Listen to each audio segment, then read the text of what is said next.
Une piste au cœur de l'Amazonie, dans la région de Manaus. Devant nous, un paysage en pleine mutation.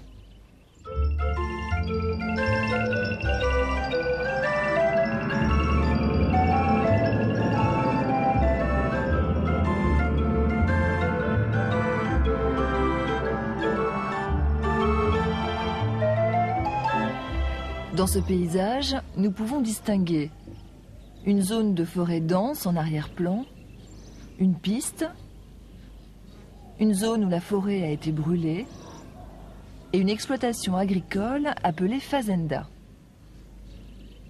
La forêt dense, une forêt primaire, recouvre encore 80% du territoire dans l'état d'Amazonas.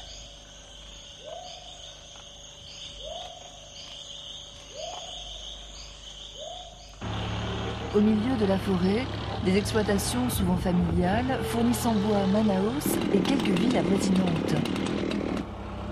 Nous sommes dans l'exploitation forestière de Paulo Bernanger, qui est installé ici depuis 14 ans. Sa famille, d'origine allemande, vient du sud du Brésil.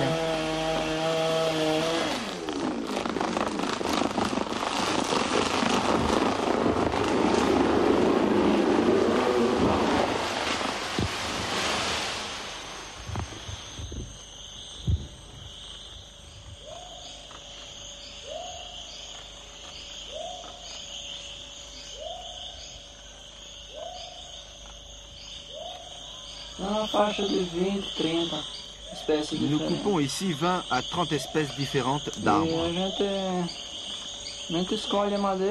On exploite le bois en fonction de la demande.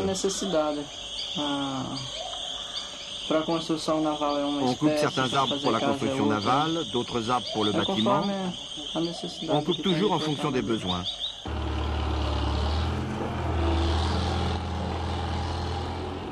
Paulo et son frère Éloi s'occupent également d'une scierie qui transforme sur place, en planches et en madriers, les arbres coupés dans la forêt.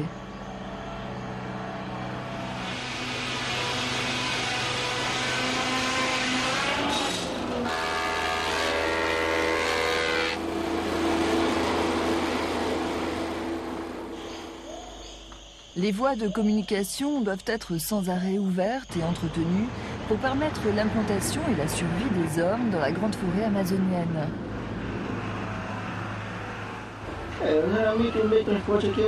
Ici, on transporte quasiment tout par camion.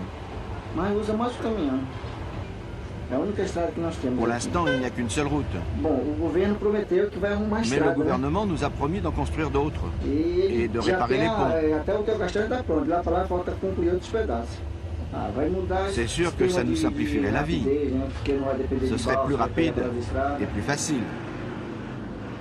Derrière la colline coule l'Amazone. Le fleuve a été la première voie de pénétration dans la grande forêt, mais désormais, la route et l'avion ont pris le relais.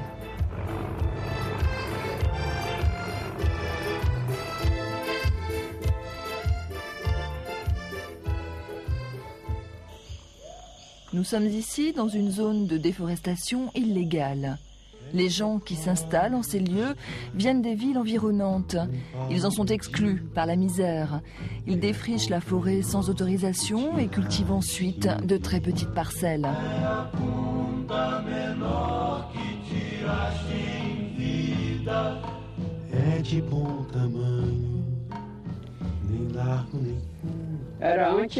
Ici, avant, c'était la nature. Tout ça, la nature. Et nous, on est arrivés pour rester. Comme on doit construire des maisons pour s'installer, on est bien obligé de couper les arbres et de brûler pour pouvoir cultiver. Moi, ça fait 8 mois que je suis ici. Au début, c'était tout sec et tout crevait. Maintenant, il a plu et ça pousse assez bien. Venez voir ma pépinière. C'est très beau. Ça vaut le coup.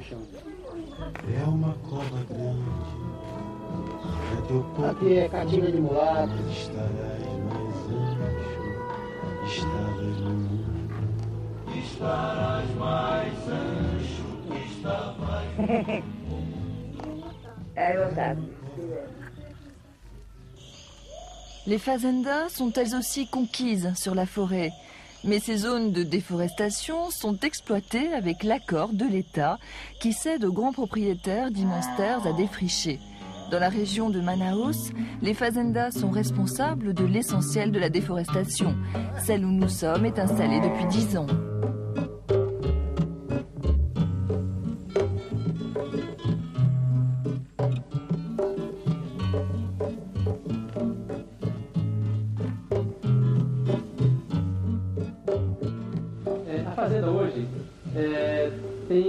Cette fazenda fait à peu près 1000 hectares.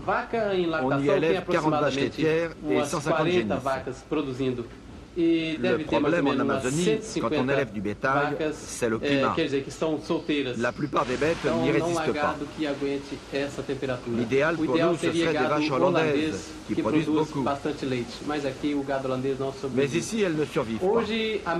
Du coup, le bétail que nous avons produit peu. 2,5 litres à 3 litres par jour et par vache. En utilisant le lait produit sur place et en achetant à l'extérieur du lait en poudre, cette fazenda, il manque en fromage et yaourt le marché amazonien. Une petite structure industrielle est implantée au cœur même de la fazenda.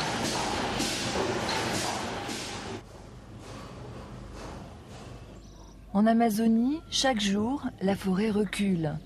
On peut se demander si la médiocrité des rendements obtenus sur les terrains déforestés compense la perte de ce patrimoine naturel.